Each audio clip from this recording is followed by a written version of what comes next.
sports, if you want to be the best, there are no off days. Welcome into the No Off Days podcast, the NODPOD. Chris Cato, BK is in the booth. I am Scott Smith, and welcome into episode 40, Chris. Wait, what? 40, a very significant number. You know, obviously, when you turn 40, you are considered over the hill. So there's a certain benchmark that you're passing at that point. I'm a little sensitive about that. Yeah. But yeah. Okay. Well, you turned that a long time ago, so I'm not sure why you're still sensitive about it. I'm way on the other side of the hill. I mean, biblically, 40 days in the desert, in the wilderness for Jesus. Yeah, the 40-day flood. It's a very significant number. It's a time of testing, right? And I feel like we've kind of gone through ours. On the Monopoly board, there's 40 spots. Until you can hit go and get your $200 I did not know that. I don't think we're getting $200 today, but I think that we have reached a landmark. I think that's the point that I'm trying to get to. Well, I can't believe that we're here, first of all. They said it wouldn't last. They said we wouldn't make 20 episodes. They said we wouldn't last, Chris. So here we are. A lot of people shut us down, for sure. But today is a special show because we're kind of venturing off into new territory. I feel like we're kind of hitting this new frontier. Appropriately, our friends at Fox have kicked off the show Stars on Mars. Has nothing to do with us. They didn't do this for us. No, they were looking for real stars. They did do something for us, and they added a new element to our show. And in fact, they helped us with our guest today as well. They did. But before we get there, I want to introduce the new element of our show. Are you ready? Do we finally get an intern? Here we go. Oh, what is this? Oh, yes. Oh, we have a Mars, robot. We have a Mars rover. We have a rover. And it's a cooler, so open it up. Oh, you're kidding me. Yeah, open it up. Is this thing going to shock me? Yeah. Is a snake going to fly out? A Martian? There's an alien inside. There you go. You got to put that on. That's your helmet. Oh, look, I have to put this on. Like, this is, man. Okay, this will go over my, hang on. He's got a helmet, everybody. Now I can't hear anything you're saying, by the way. Mars rover astronaut helmet. Okay. There we go. And then, there we go. It has like a slide cover, so you can see the surface of the moon. And then I figured that we'd appropriately celebrate with a beverage. There are treats in here. Yeah, no, open it up. We got a treat for you. I think you're more of a. Look at this. I thought you were more of a Dr. Pepper guy. I'm a Dr. Pepper guy. All right, we're gonna back the rover out here. My ankle. Okay. This thing's running over my. Ow, rover. Ow. Let me see if I can. There we go. Okay, so the Mars rover making its debut run across. Look at it. Wow, that thing can really move. Yeah, look at this. Do you hear the music that's going? Oh, yeah, the Beastie Boys. Intergalactic. as his helmet pops over. There we go. Oh, this is beautiful. Let's bring in BK in the booth, and I'll pause the music here for a minute. BK? Visor will not stay. We've had this thing in the this is a different looking shot. You look like you're about to give us a news report. Well, no. We've had this little rover in the sports office for a few weeks now. You've been hiding this from me? Yeah. Well, you've been back there playing with it? Well, we have. I think BK, it's driving him a little bit crazy because it's good. I play with it a little too much. It's all good. Look at BK looks like Harvey Levin at TMZ. Yeah, he does. He needs the big cup, and now he's going to tell us why, Giselle was out surfboarding with someone.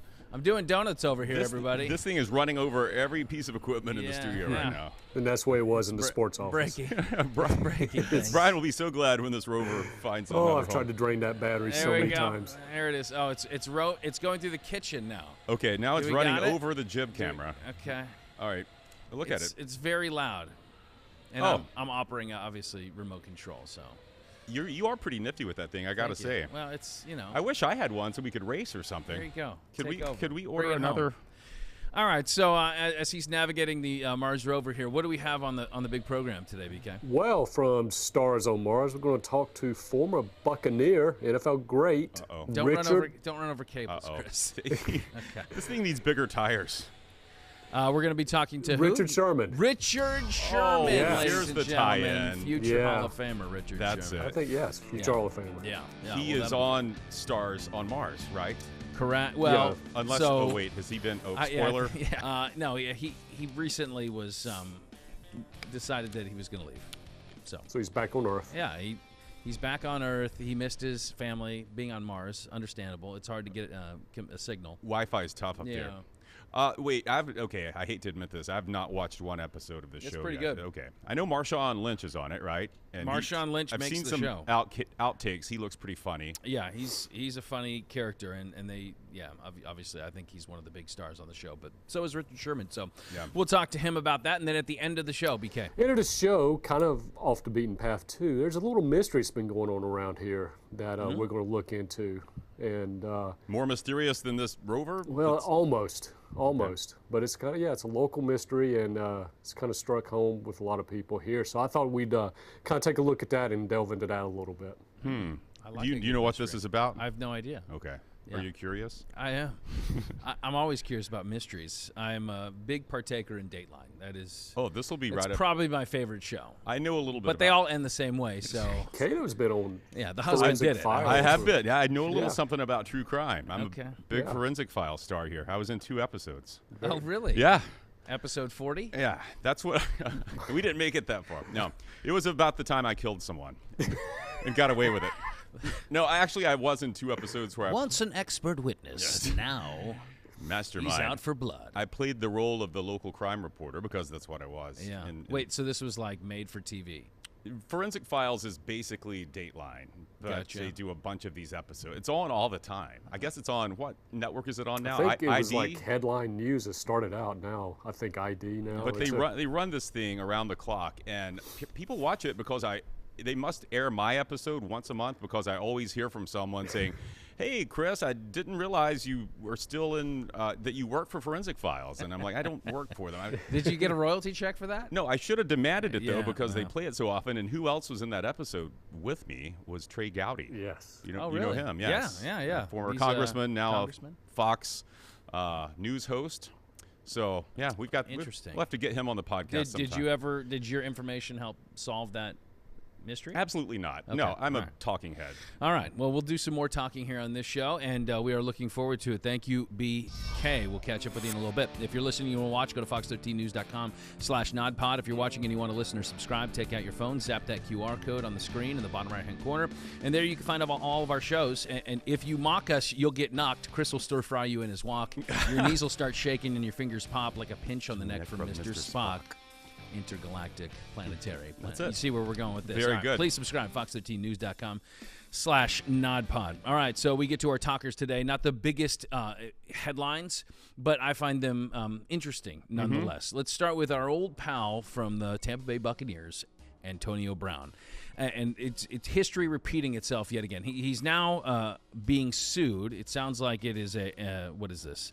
The suit is a class action lawsuit brought by coaches and players of the arena team that he owns because why? He's not paying them. He actually paid them a final paycheck for the season, and then because I think it went over a couple of days after the season, then that whole paycheck was retracted out of their bank accounts. The money was in, and then AB pulled it out. He unpaid them. Oh my goodness!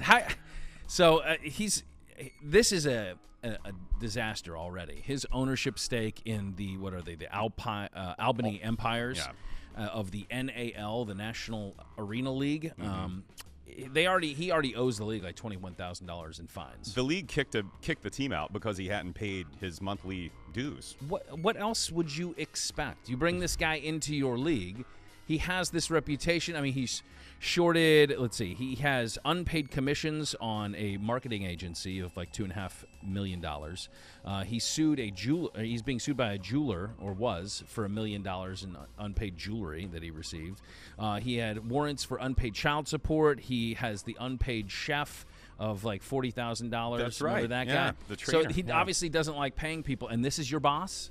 If AB's your boss, I'll go to the next arena team. Thank you very much. Or you're saying you pay me up front. Like I'm not playing a down for you until you pay my salary now. And then you can't take it out of you can't unpay me later. It's just so funny how like reputations like this continue to pop up. It's like, I mean, this guy's a disaster wherever he goes. But I think that as owner, his tenure as owner, at one point he was going to suit up for this Albany Empire. I think that was and probably the whole objective. I think his dad is, he was doing this for his dad. His dad is a co-owner or something. So maybe dad will pay the bills. I don't know. Elsewhere, we have this story of a Belgian shot putter. that has to step in. She is a shot putter, so she's not a sprinter, but she steps in and runs the 100-meter hurdles because her team was down a sprinter, and they needed two sprinters. They needed to have somebody compete in this event, or else they would be disqualified. The team has to have someone run and compete in every single event, and so she stepped up and she's like, "Yeah, I'll do it." And the video is kind of funny because she's obviously not sprinting any. I mean, she's totally out of frame from everybody else. She finished 19 seconds after the person that finished second to last. But hey, hats off, because you're going to open yourself up to some ridicule here, but she did it for the team. She did it, and in fact, she's gotten opposite of ridicule. She's getting so much love and credibility now because it's not her sport. She is a shot putter, a completely different body type than a sprinter. But she was smart because in the hurdles, if you knock over a hurdle, you are deducted points. And so she was careful. Yes, she was slow, but she was careful in going over the hurdles not to knock any over, and she kept Belgium from getting disqualified. Well, my guess is she was probably the tallest lady on the team. She's quite tall, and so I think that helped. I mean, the hurdles, I believe, are just under 3 feet tall. So I don't think I could walk over them. I'm a pretty tall guy. I'd probably knock one off.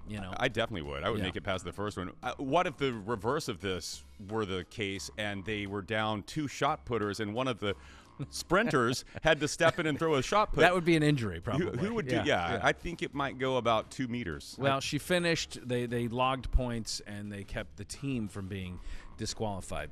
Speaking of disqualified, a fishing crew off the coast of the North Carolina coast. They're competing in this big fishing tournament, Blue Marlin tournament, and the grand prize winner, if you win first place, you win like upwards of $2.5 million, and then this team, the team sensation, they end up hauling in a 619-pound marlin. Okay, this is they make. Not only does that win them first prize of $2.7 million, but an additional bonus to take them up to $3.5 million because it's over 500 pounds. Right. This thing's enormous. They put it on the scale. Everybody's cheering. Everybody's excited. But what happens? Oops. Yeah, the judges come through and they realize that this marlin has had a date with destiny. A shark has taken a bite out of him. It's got a chunk missing out of its near its tail. Because of that, they are disqualified. They do not get any money. They do not place.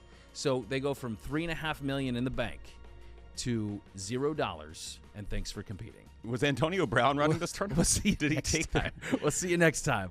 I mean, what do you think about that? I feel like I think they got the raw deal a little bit. The sushi deal. Team Sushi ended up winning. That's actually. right. The second place. Oh, by the way, the second place team that ended up winning, their marlin was 480. So much less than this 619 pound. And by the way, if it hadn't had a chunk missing out of it, it would have weighed more than 619 pounds. So I'm reading these comments from the boat captain. McCoy here. That's what we'll call him. Captain McCoy. She put up a fight, and then the shark. Oh, the whales were. The Kraken got her. So his statement is that we didn't see a fish. We didn't see a shark near our fish. We don't know that that's what happened to it. By the rules, and so I had to look into it. I've never been in one of these bill fishing tournaments. You're not. No, I'm just a simple man. I'm a simple bass fisherman. And so apparently the reason they have this rule that the fish has to not be mutilated is because they want the fish to be able to put up a fight to its full potential. And obviously, if you have a chunk missing out of your body near your tail, you can't fight. So that's why they. But shouldn't, to me, the fact that you even were able to catch a 600-plus pound marlin deserves something. I mean, catching is just part of it. You got to land it. Well, catching is, and they did land it. They said that they battled with this thing for over 6 hours. They didn't land all of it. Part of it got into a shark's belly. I get it if you're saying, well, this, these fishermen go out there and they find like a half-dead fish and it's just floating on the surface of the water. Right. I kind of feel like maybe you deserve a little bit of credit for that anyway, because Those are how hard to long find. is that going to be floating up on top of the water? So I think that, I don't know, 619 pounds, they obviously fought this thing to get it into the boat, and I think that they got, the short end of the stick here, man. They should get some money. Yeah, absolutely. Maybe not the three. That would be tough, though, to think you've got $3.5 million in the bank, and then No, a shark. Those darn A shark. sharks, man, I'm telling you. They irritate me so much. And even this is the latest example. And it's hard to trust these fishermen, as we've seen. Some of these we guys, had our the competition. Yeah, the old walleye tournament. They stick those weights in. Scammers. But sometimes, I'm on their side. And finally, we'll just say a quick congratulations to Happy Gilmore, playing golf once again. Ball State signing a golfer by the name of Happy Gilmore. How about that? He had no choice, but I guess his last name is obviously Gilmore. It always has been, but his real name's Langdon. But since he started playing golf at age 6, what else are you going to call him? Well, if your last name's Gilmore, I'm calling you Happy. And so that stuck, and so he really is Happy Gilmore. And even Adam Sandler saying on Twitter, hey, he said, go get him Happy, pulling for you. So there you go. He got some love from Adam Sandler. Watch out for the that original Happy Gilmore. Yeah, watch out for Shooter McGavin, though. I do think that Ball State missed an opportunity at marketing their program. Go in your home, Ball State. That's it. That's it, Ball Golly. State. All right, let's get into our interview. And again, Stars on Mars here on Fox on Monday nights, primetime programming. But since taping the interview with Mr. Richard Sherman, he is, of course, not on it. But we figured this is Richard Sherman, so we're going to run this interview. He's good TV. Well, our guest is a Super Bowl champ as well as a reality TV star. You can catch him on Fox's new show on Monday nights, Stars on Mars. We welcome Richard Sherman to the show. Richard, you've been, so let me get this straight. You've been a Seahawk, you've been a 49er, you've been a Buccaneer, and now a Celebronaut. Is that Canadian football or? Right. It's definitely something different.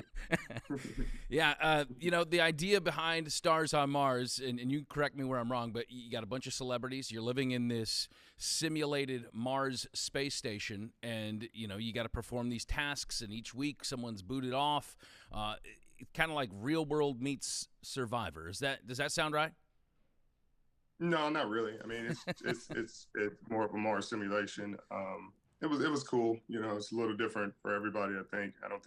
I think there were, I know there were a few reality TV stars, but for most of us, it was something different. But it was a fun experience, great staff, great people to work with, and I had a good time. The set is very cool. I mean, it looks like you guys are legitimately out on Mars. Where did they tape this, and what was that like to initially kind of step out there and be part of this simulation? They taped it in Cooper Pedy, Australia, and so that was a long flight, but it was really cool. It was a unique experience. I'd never been to Australia, and I don't know if Cooper Pedy is the greatest example of what Australia is, but a lot of outback, a lot of hills, a lot of holes, but the set was excellent. It was great. They obviously put a lot of work in on it. And it made it very comfortable for us. Yeah, it certainly looks the part. It looks like Mars. But you are joined there by your former teammate in Marshawn Lynch, and I mean the guy's absolutely hilarious in the first episode. I mean, I was cracking up the entire time. Is personality-wise, was he the same on the football field as we get to see here on TV? He's the same everywhere. I don't think he changes for anyone or any scenario. Which makes him one of the most genuine and awesome people you could ever meet. He's the same in every scenario. He's genuine. He's organic, and he's going to give it to you like he gives it to you. And if you receive it well, you receive it well. If you don't, then he's still not going to change it. Please tell me in one of the upcoming episodes that he gets on a Mars rover and takes it for a joyride, a la Cal back in the day on that medical cart. Please. Well, they gave him the keys to a rover, so I mean, you know they're going to let him drive at one point or another. But he had a great time on the show. I'll give you that. What was the biggest challenge, Richard? The biggest challenge is being away from your family, just like anything else. You got everybody has lives, kids, things to do. So you're sitting there in a simulation, trying to have a good time, trying to figure these tasks out. But you want to get back home to your family and your kids. Well, I'd be remiss if I didn't ask you some football questions. The Bucs now without Tom Brady this year, and who do you think wins that QB battle? And are they better than the 6.5 that Vegas has them at in terms of win total this upcoming season? I mean, I'm sure they'll give Kyle a solid shot at it, but Baker's a veteran. He started in this league. He started to play well down the stretch for the Rams last year. So I would assume he gets the job just from an experience and stability standpoint. Better than the 6 wins, that depends. The NFC South was really, really wonky last year, and I expect it to be the same way this year. But Carolina has gotten better. The Saints have gotten better, and Tampa, for most people's opinion, they've gotten worse. You lose Tom Brady, you're not going to get better. Yeah. But I think, crazier things have happened. They still have great defense. They still have all the pieces in place to continue to play great defensive football. They still have Mike. They still have Chris. They still have the pieces that they need to make big plays and to be explosive offensively. So, I think they'll be better than the 6 wins. Give us the lowdown on Dave Canales, because he is the new Bucs O coordinator, but he was receivers coach in Seattle while you were out there. Yeah. Canales is a great man. First and foremost, a really great football mind. I think he'll find a great way to use Mike and to use the weapons that they have there. He's a really good fit, and I'm excited for him. I'm excited. This is his first gig of actually getting to run the show, but he's had his hands on the offensive scheme for a while now. From a national perspective, it seems like the Jets and Aaron Rodgers, that is the most intriguing story heading into 2023. Is that the same for you, or is there another story out there that you are more closely paying attention to? Well, I mean, I'm just good friends with Robert Saleh, so it's going to be, I've been watching the Jets since he got there and cheering for them just because I want to see him have success. So Aaron being there makes it a lot more entertaining, and I think it's going to be fantastic. But that is probably the most intriguing. A guy who's been in the same organization for 16, 17 years, 4 MVPs, heading to New York, the Big Apple. They haven't had that kind of excitement there in a really long time. So I think that's going to continue to be the storyline, whether they do well or don't do well. There's going to be headlines. Well, Richard, we've seen the NFL in Mexico, in Europe, in Germany. Mars, is that in the future, you think? If they pay enough, the NFL will go anywhere. They'll go to the moon, Mars, Venus, if the money's right. Yeah. So I don't put it past the NFL. No, you got to go intergalactic at some point. Well, we appreciate your time, and you can catch him Monday nights, Stars on Mars, 8 o'clock Eastern, the great Richard Sherman. Thank you so much for your time, Richard.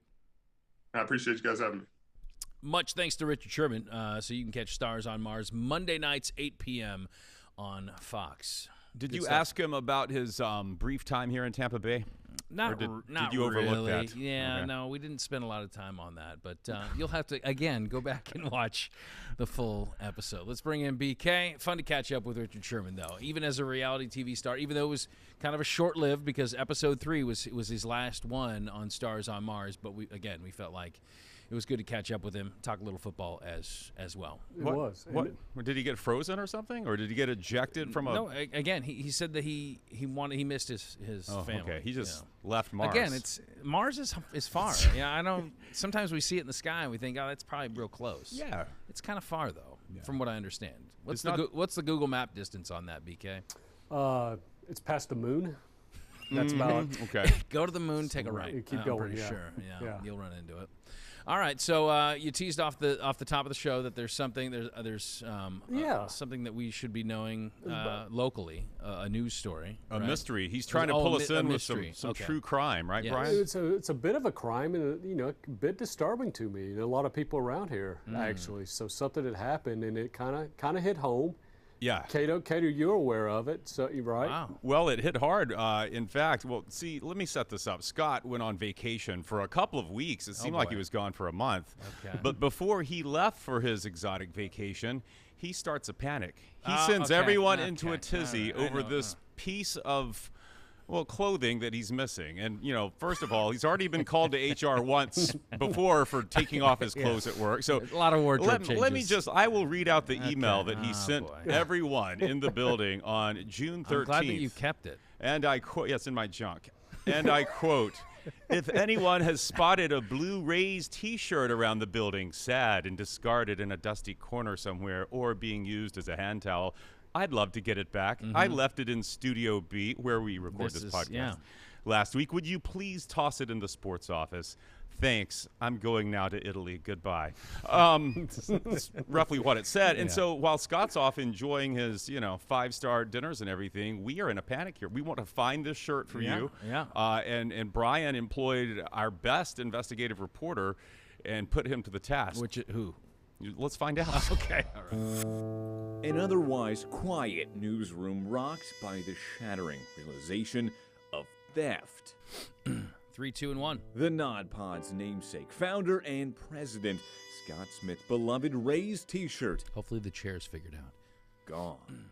Let's kick this thing off. But with calls for its safe return unanswered, it's time to get some answers.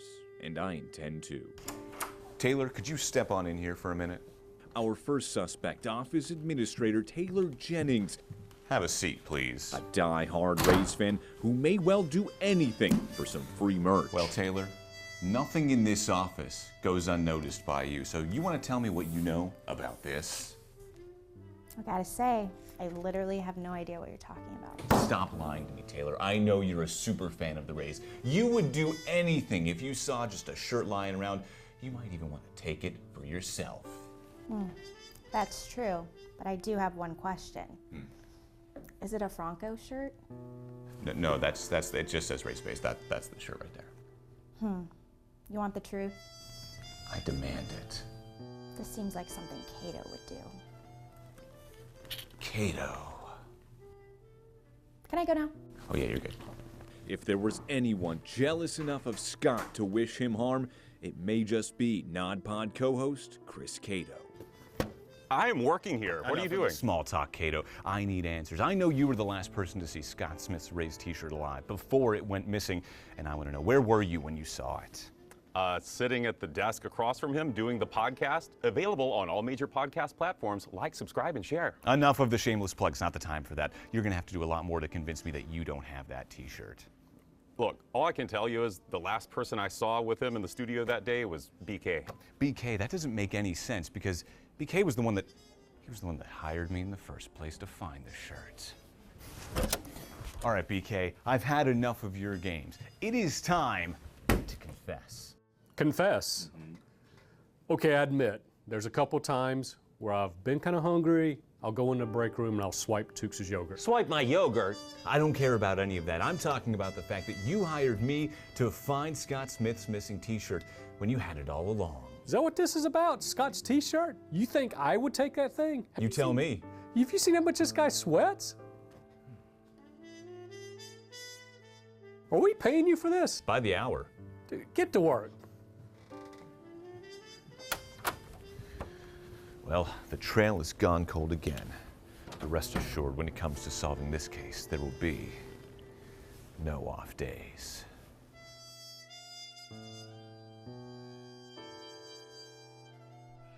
Oh my gosh. So we tried. We tried. Kind of a sad ending. It is. It's still missing. That was the greatest thing Sean Barry has ever done. And hey, kudos to both of you guys. Very well acted. Well, Oh, that wasn't acting. That was not acting. Oh my gosh, that was hilarious. That was real life. Yeah, and so the shirt's still missing. We don't. I'm sorry. We were hoping when you returned from Ibiza that we would have your shirt for you, but no. Well, he's a good reporter, not a very good investigative journalist, because he needs to keep digging. I like his look, though. Don't you think? We started this episode talking about Dateline. He looked a little more like To Catch a Predator, right? A little bit, yeah. He had a little Chris Hansen going. Yeah. I think he looked a little bit like Rick Astley in sunglasses. If you ever Yep, seen, you got that too. Yeah. Had that going on. Tukes, by the way, excellent He always cameo. steals the show, Yeah. doesn't he? Yeah. He always My does. yogurt. Swipe my yogurt. So, but are That you? was so good, guys. I mean, honestly. Are we hurting you by bringing up the shirt? Like, are you missing it? Had you gotten over it, and now we're just rubbing salt in the wound? It was not an old T-shirt, so it didn't have any connections to my heart. But I only wore it a couple of times, so I feel like it's still got some good thread there. I suspect the morning crew. I think Walter Allen probably saw it sitting over there in our kitchen set and thought, you know what, here's an opportunity. Now I'm quite a bit bigger than him, so it's an XL, and he's probably like a medium. He likes medium. I think he likes to rock swim. medium. He might swim in it a little, but yeah I think no. Somebody took it. I mean, it was sitting here. I put the note out shamelessly. Yes. I wanted to find it.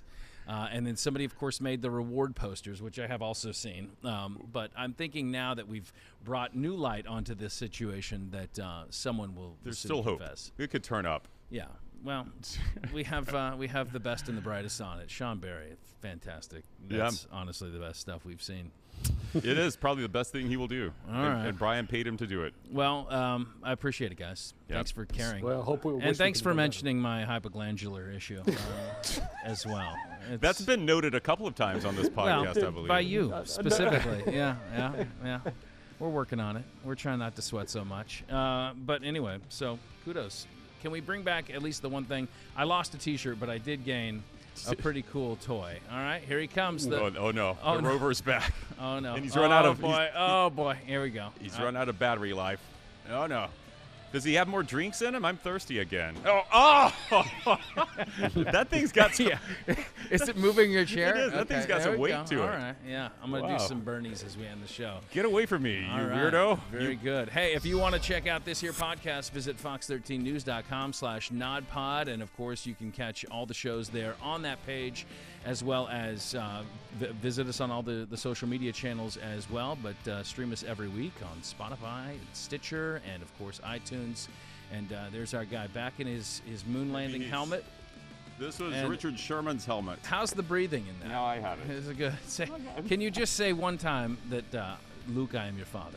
Luke, I am low on oxygen in this poorly fitting helmet. Very good. I'm going to do some Bernies here. Much thanks to our guest, Richard Sherman, as well as everybody here in NODPOD headquarters to make this production. Oh, gosh. Yeah, okay. You're a disaster. Right. Until the next time we are on, there are no off days. All right, let's take some Bernies here. Let's do some donuts, some victory laps. What do you say? Oh, get that thing out of here. I can smell it.